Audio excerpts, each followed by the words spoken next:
The amazing drama you're about to see is a matter of human record. You may believe it or not. But the real people who lived this story, they believe it. They know.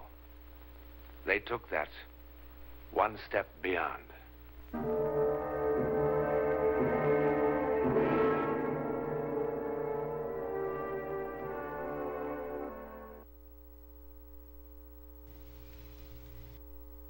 It begins here, in the Elite Bar and Grill,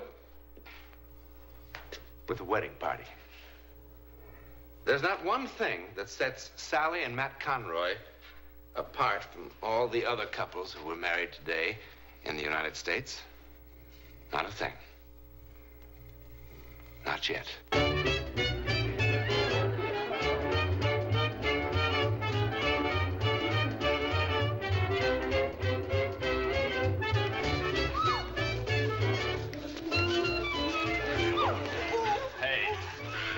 Get out of here. Come on, baby. How about that Georgie boy, eh, Matt? He hasn't had that much exercise since he dumped that load of grapefruit up on the Ridge Road. Hey, looks like that little gal of yours could keep on dancing all night, Matt. Not if I have anything to say about it. Sorry, baby. When I get going, I get carried away. Hey, why don't you take it easy, you big lug? You all right, Sal? Oh, I think so. Let's try it again. I was just getting warmed up. Hey, back in the stag line, Georgie boy. You've had it. My turn to dance with the bride. Oh, I'd just love to dance with all you gentlemen again. Yeah, but they won't hold our room after 9 if we don't get there. Oh, that'd be a shame. We want to thank you for the party, fellas. Just one last round for the road on me. Hey, Tommy. Say, how'd Conroy ever find you down among those bayous, honey? Well, he transported my cousin's belongings when she moved back home a couple months ago. And, well, one thing led to another. Here I am. How do you like it? Oh, I love it. I've never been northeast or west of Louisiana before in my entire life. Well, no one would know it in the way you talk, honey child. Come on, Sal, let's get going. Well, thanks again for the party, fellas. Say, Matt, don't we get a chance to kiss the bride? Yeah!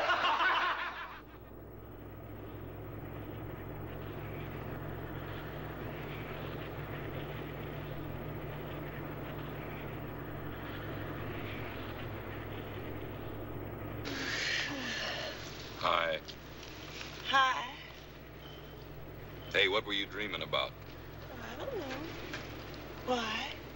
Well, you were making all sorts of funny faces, funny noises. Did I look awful?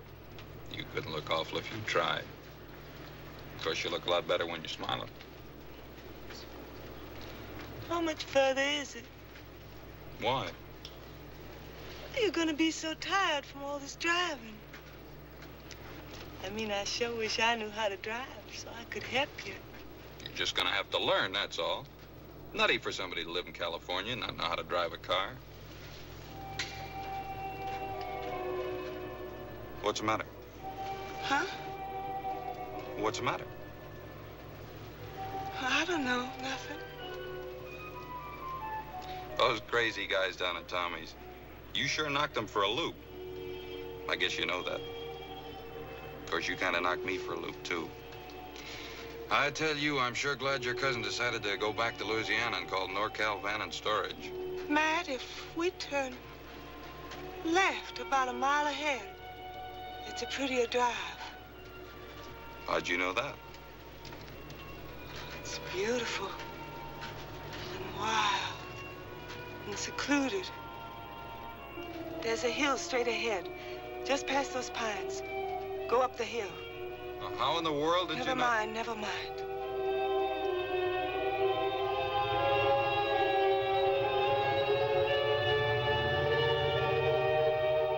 That's it. Eagle Point's just ahead. Eagle Point? Turn right. Be careful. There's a fallen tree across the road.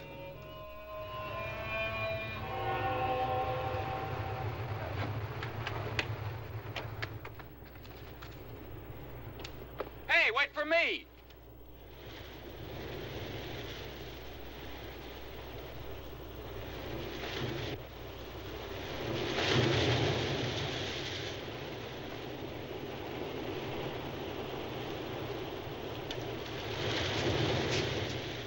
Sally.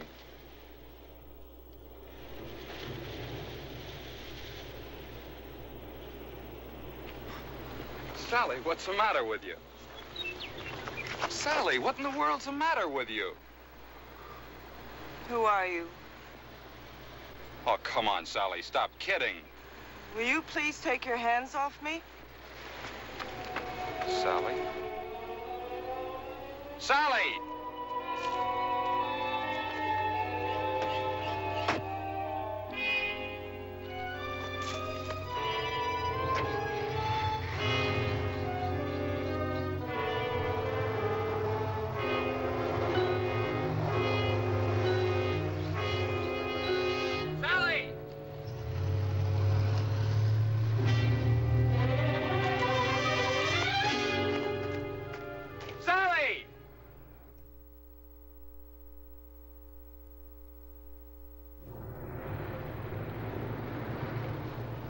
I don't know. Her voice sounded so different. She looked so different.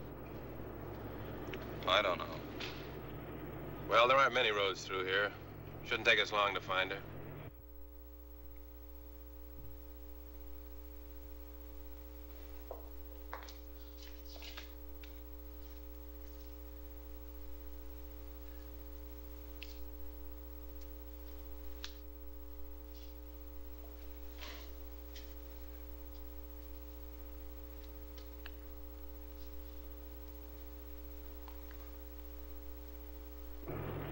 How would she know about a place like this? She's never been up here before in her life, I'm sure of it. Why would she kid me about driving a car? She looks so different.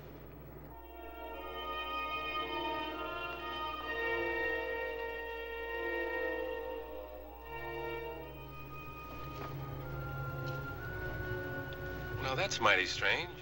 What are the lights doing on in the Wharton place? Is that your car? Yeah. Wonder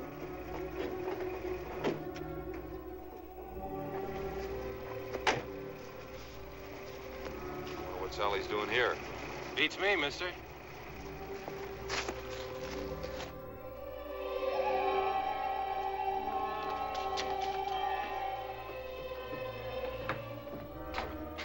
Who lives here? Nobody now. Well, how come the electricity's still on? The estate hasn't been settled yet. The girl who used to live here jumped from a place called Eagle Point a couple of weeks ago. Eagle Point. Kind of gives me the creeps, a nice girl like that committing suicide. What a mess. Had to make identification from dental records and stuff like that. No! No! No! What are you trying to do? Scare me to death? I didn't. You know what I ought to do, you silly dame? I ought to belt you one. I didn't kill myself. Sally! I didn't jump. Sally! I didn't jump. I was Sally! murdered.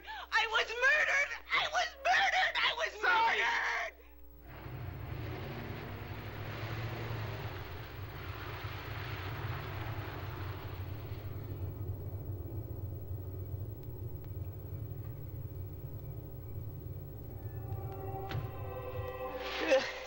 Sally. Sally.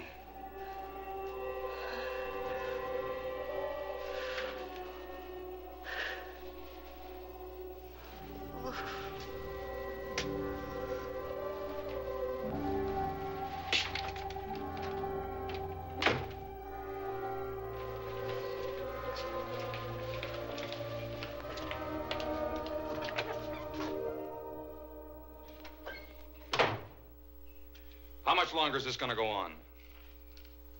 Is what going to go on, Mr. Conroy? Every time she wakes up, it's another sedative, another shot. Is that the only thing you can do for her? Keep her asleep? Yes, Mr. Conroy. It's been 24 hours. Look, I could feed her sleeping pills myself. Mr. Conroy, your wife was quite violent when you brought her in here, quite incoherent.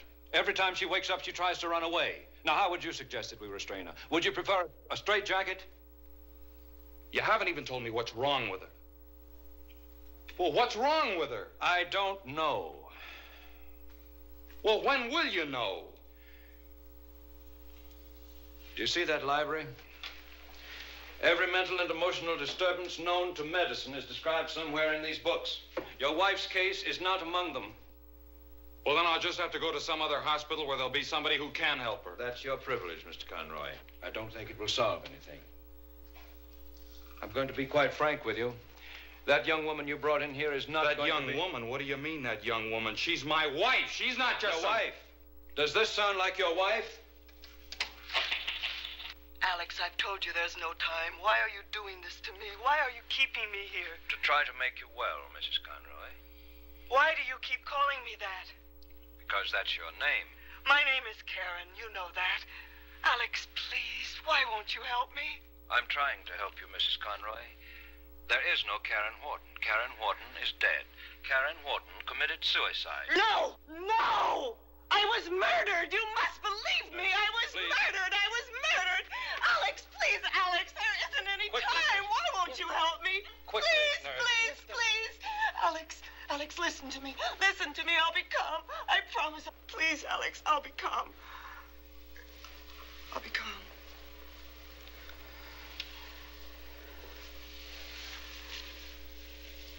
My name is Karen Wharton.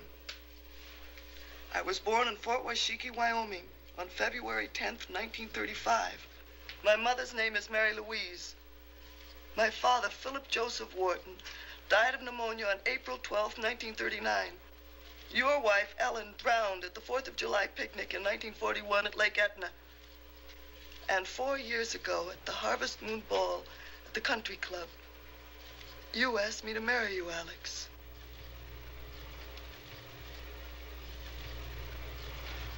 Never mind, nurse. Who murdered you? Dan Stapler. Dan Stapler. Why? Because I wouldn't give him a divorce. Dan Stapler isn't married. We were married secretly last year in Mexicali. Why secretly? You know why. Mother hated him. And she was right. His passion cooled considerably when he found out that none of Daddy's money was in my name. Then why didn't you give him a divorce? Because I loved him. I would have been anything he wanted me to be if he'd only loved me. I can't tell you how mortifying it was. How revolted I was when I saw him at the beach with other women and at parties. I loathed him and I loathed myself because later, when he'd come to me, when he'd touch me,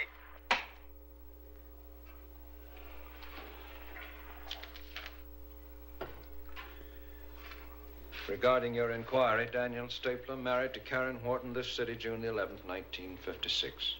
Mexicali Hall of Records.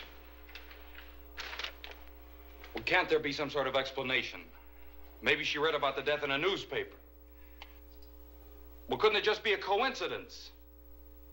Well, what is it? Some sort of psychic hocus pocus or something? Is that what you're trying to tell me? You'd hardly expect a psychiatrist to tell you a thing like that.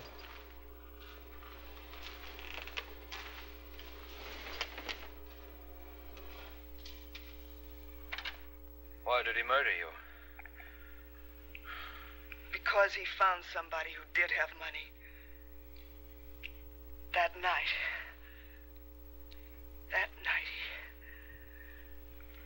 Go on. It had been weeks since I'd seen him. He dropped by that night without any notice at all. And the famous stapler charm was in full bloom again. And of course I fell for it again. Dan always had a divine sense of timing. He told me his real reason for the visit, that he wanted a divorce. While he was making love to me, I told him I'd never divorce him, not ever. And then he behaved like a 6-year-old child having a temper tantrum. He cried out that I cheated him, ruined his life. He stomped his feet, and his voice screeched like a petulant woman. He looked so ridiculous. He suddenly looked so ridiculous that I started to laugh. I suppose it was hysteria more than anything else, but I couldn't stop. He turned very white and came at me. He struck me with his fist.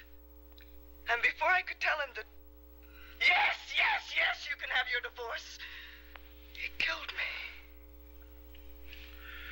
How? It wasn't a pleasant death, Alex. I didn't die quickly. Finally, he crushed my skull with something heavy. And then he took my body to Eagle Point and flung it off the edge to make it appear as suicide. Alex, do you believe me? How can I, Mrs. Conroy? But you must! I'm not Mrs. Conroy! He murdered me! I can prove it! I can prove it! Alex, listen to me! I can prove it! I can make you... Let me go! I can make you believe me! Let me go! Listen to me, Alex! No! Nurse. No! No! No! What am I going to do? What am I going to do? Yes? We'll be right up. Your wife's awake. Dr.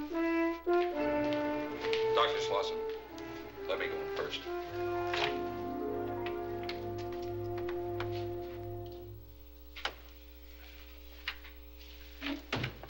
Honey, are you feeling better? Alex, I want to call my mother. Your mother in Louisiana? Alex, please, don't start that again. Please let me call my mother. Why? Because she'll believe me. Will she? Yes. I think perhaps I'd better call her, don't you? It's going to be an awful shock.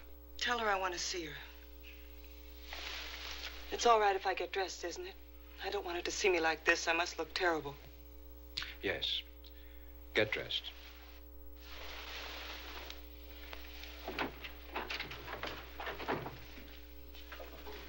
You know, Sal, we promised your cousin Diana we were going to wire her right after the ceremony. Only in all the confusion down at Tommy's. Would you mind leaving so I can get dressed?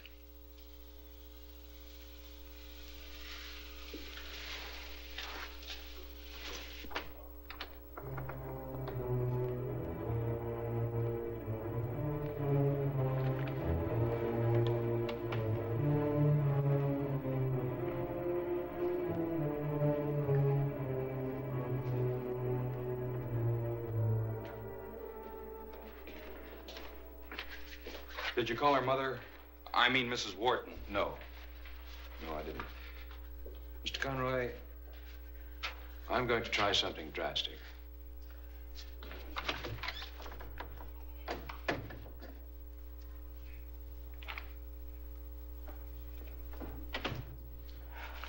You gave me this a long time ago, remember?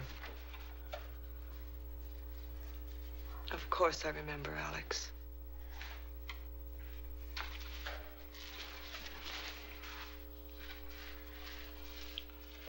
Has there been much change in 5 years?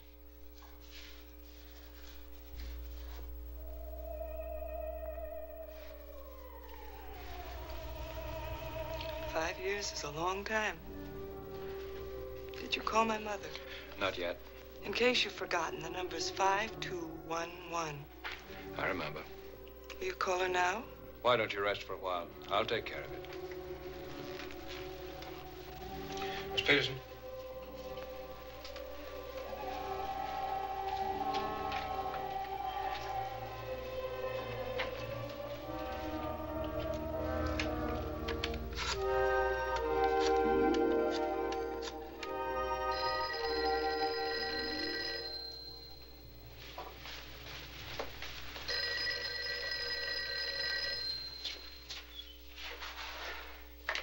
Hello? Karen. Karen, oh my God. Baby. Baby.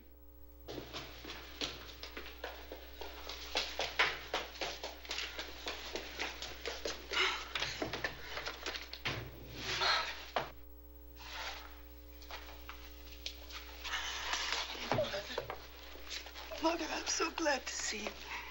Alex won't believe me. No one will believe me. They're treating me like I'm insane. Mother, please help me. Tell them who I am. Tell them who I am. Who are you? Who are you and why are you doing this to me? Why are you doing this to me?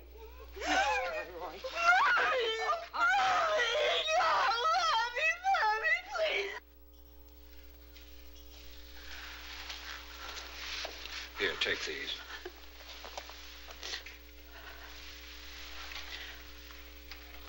When she put her arms around me, it was Karen.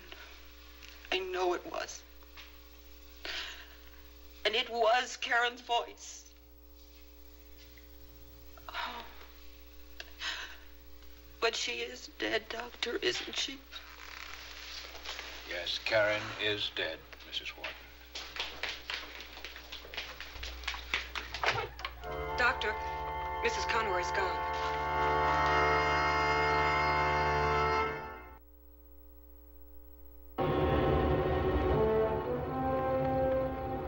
There she is.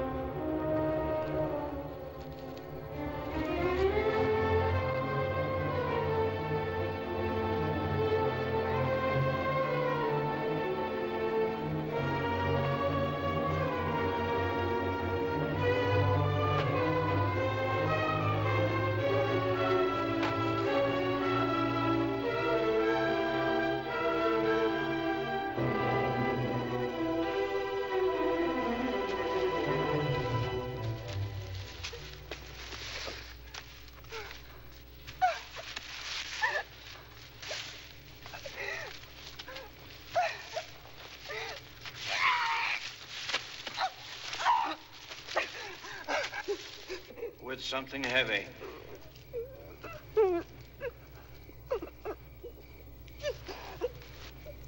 With something heavy.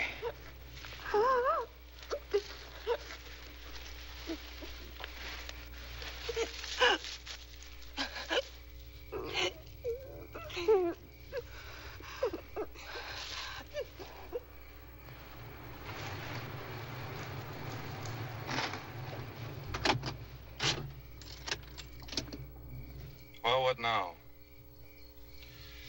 We start with this. The police, Dan Stapler. No, I mean about her. I don't know about her. Hi, darling.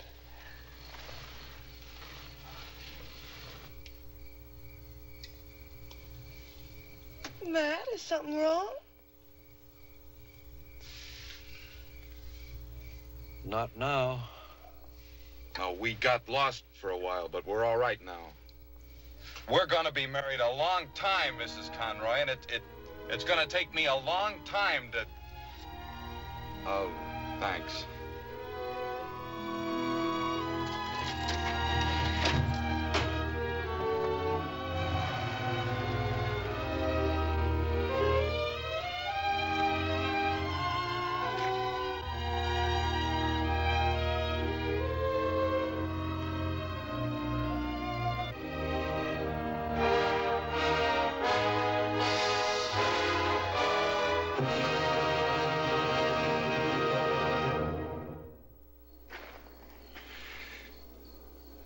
There's a nice technical word for what happened to Sally Conroy. It's called possession. That is, the dead temporarily taking over the body of the living. Terrifying?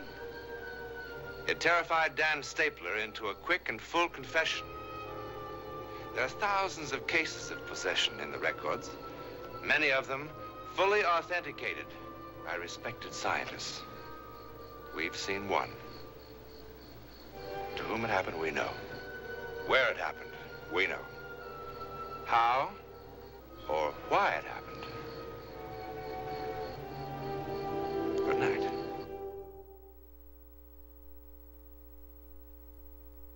Whether or not you believe that coming events cast their shadows before them, be with us next week when 5 different people, totally unknown to each other, see the hideous shadow of a great disaster weeks, days, hours before it happens. This heretofore untold drama comes from the testimony of those who took that one step beyond.